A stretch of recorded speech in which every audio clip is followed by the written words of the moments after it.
One quick thing that I forgot to get to in class today is how to save the results of this out to a data frame, which is part of your assignment for Friday.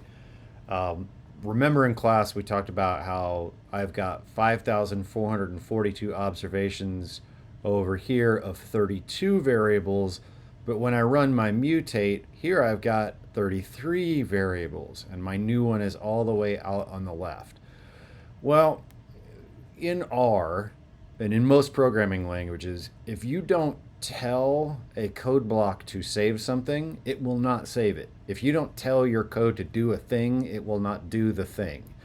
So here, I didn't tell my code to do anything in terms of saving it. I just said spit it out down here, and here it is. Here is the chunk that it just spit out right underneath it.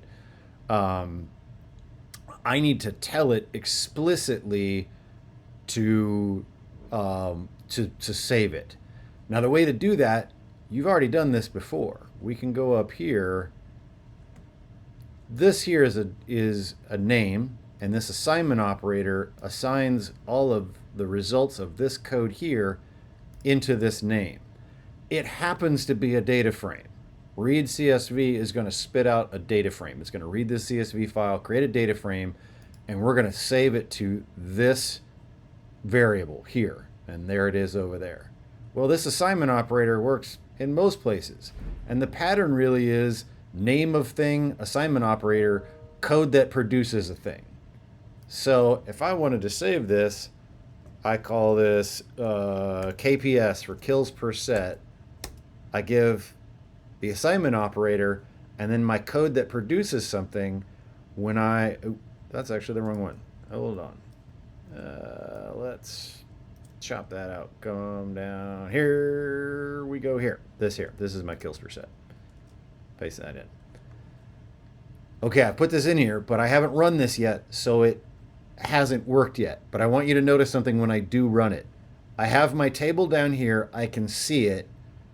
And this is why I always make saving to a data frame the last thing. I always run this so it spits it out down here and I see it first.